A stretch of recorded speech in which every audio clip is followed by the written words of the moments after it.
Do not buy that. And definitely do not buy those things. There's a lot of mistakes you guys are making or going to make in your 20s that are going to prevent you from becoming wealthy, such as buying a nice house and buying nice cars. In this video, we're gonna walk through some of the top mistakes that you're going to make in regards to money in your 20s that's going to prevent you from a world of success later down the road. There's a lot of different things that you can invest your money in, but honestly, one of the biggest mistakes people make is just investing a few $100s per month in a 401k or the S&P 500, for example. I love what Alex Hormozi says. So instead of investing in the S&P 500, you need to invest in the SME 500. And what he means by that is a $500 a month, for example, if you had to invest, instead of just dripping that into something that's going to yield maybe an 8 to 10% year-over-year return over the course of the next bunch of years, invest that money into yourself. Invest into a coaching program, for example, to where you can learn a high income skill that's going to help boost your income today, which ultimately might help you invest thousands of dollars more per month in something like the stock market. I'll give you an example. I have a 19-year-old kid that works for me. He is trained, he paid for training himself to learn how to do sales, and he does high ticket coaching sales. And he makes 6 figures, and a lot of his peers are making like 15 to 20 bucks an hour. So by investing his money and his time into a resource or a coaching program, he learned a high income skill that is now like 5x his income in the matter of a year. So remember, invest in the SME 500 before you start investing your money into something like the stock market. All right, you guys, this next point is going to be critical, and some of you may not like this, but I'm gonna say it anyway. Instead of investing your money into a retirement account, a 401k, an IRA, and putting that money there and waiting till you're 65 or 70 years old to access it, instead invest it into real estate, a cash flowing asset. And here's exactly why. I was actually maxing out my 401k when I was like 24, 25 years old. And I was like, man, I feel so accomplished. I'm maxing this out. I'm gonna be rich someday. And then I realized that I had no monthly cash flow, right? I had only my monthly income and that was it. So what happened if I lost my job? I had no other income to use to pay my expenses, my living expenses.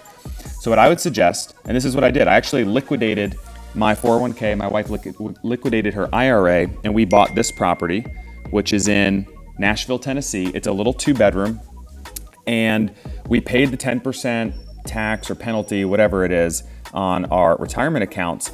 But you can see the bookings. This is just from last month, $1,400 stay, $600 stay, $900 stay, $800, $1,400, $600, $2,600.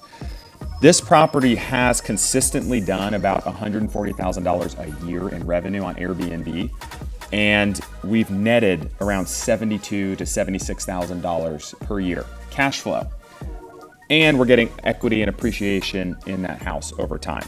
So investing in real estate, especially short-term rentals, is going to give you far greater benefit than investing into a 401k or IRA. Again, those things aren't bad.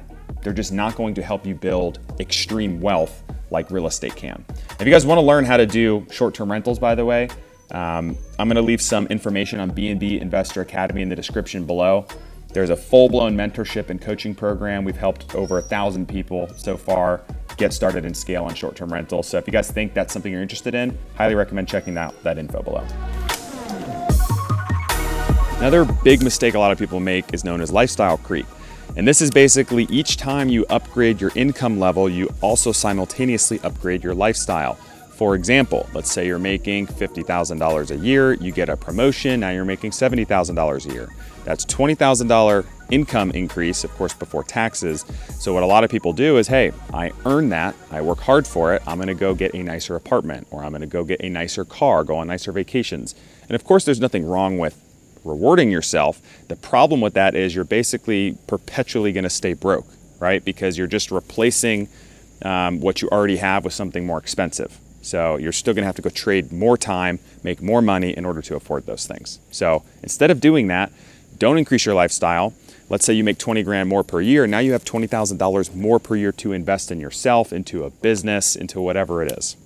Another big money mistake a lot of people make is dining out too much. I'm not saying dining out is bad. I love going out and trying different restaurants and foods, especially buying coffee though.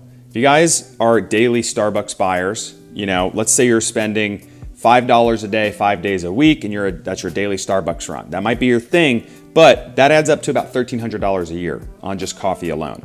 So I would recommend just buying a decent coffee machine. Instead of buying like a Mr. Coffee, whatever, $50 coffee pot, spend a few $100s to get a nice coffee machine and have better quality coffee at home than you are even gonna get at a place like Starbucks. This machine cost me like $600, but I've had it for over 4 years now. And I make 1 to 2 coffees a day, and I love it. So this has actually saved me money long term and saved me time by going out and buying coffee somewhere. Again, I'm not saying I never go buy coffee or go to restaurants to buy food. However, what I am saying is a lot of people spend way too much money in comparison to their income level on dining out, alcohol, and coffee. So instead, save some of that money and then you can invest it, again, in yourself or whatever it is to help you guys take your income to the next level. Another huge money mistake, and this is something I did myself, is buying a house. And a lot of people think the house is your biggest possible investment you can make in yourself. I'll be honest with you guys, a primary residence, unless you're renting out the other rooms or you buy a duplex or a quadplex and rent out the other units, your primary house or residence is your biggest liability. Why? Number one, you're going to sink 3.5% down, 20% down. You're going to tie up a lot of your money inside the walls of this house that does not produce cash flow each month like a rental property would. And also you're going to buy this house and it's not necessarily going to be cheaper than renting long term. You still have to make updates to the house. You have to pay for maintenance and all of those things like insurance, taxes, and those things add up. And I'll be honest, once we bought our first house, I thought, man, we've made it. This is great. And looking back on it, I really wish we continued to rent. Why? Because we could have taken that 15% down payment that we put down on our first home and invested that into our first rental property. We have 7 short-term rental properties now that bring in over $100,000 per month on sites like Airbnb.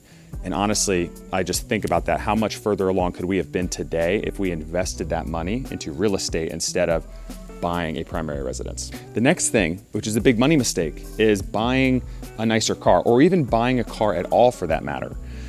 A lot of people need a car for transportation, but you don't need to upgrade. Again, lifestyle creep. If you start to make more money, you don't need to upgrade and get something nicer. The next thing I kind of wish I did differently is I wish I leased a car instead of buying. The reason is it can actually be more expensive to own a car in some cases, right? Because you buy it, you have to put money down typically. Most people aren't putting 0% down. Then you have to pay interest on that car payment each month, and you have to pay for all of the maintenance on the vehicle. If you lease a car, again, you're not tying up your equity, your money, your savings into a car. So instead what I would do is maybe do a $0 down lease and take that, whatever it is, $3,000 or $5,000 and invest it into myself, right? Talked about it earlier, invest into yourself. You could take $5,000 and go invest in any type of program, get a certification, learn how to do sales, for example, and immediately boost your income. And the income difference from investing in yourself can help eventually pay for that car payment or pay for your mortgage or rent, for example. In closing, guys, the biggest thing you can do in your 20s and why it's so important is to increase your income without increasing your expenses. This is going to help you invest more money in yourself and in real estate and whatever else that's going to take you to the next level. So by the time you're 30, 40, or 50 years old, you are light years ahead of your peers and everybody else who did not do those things when they were younger.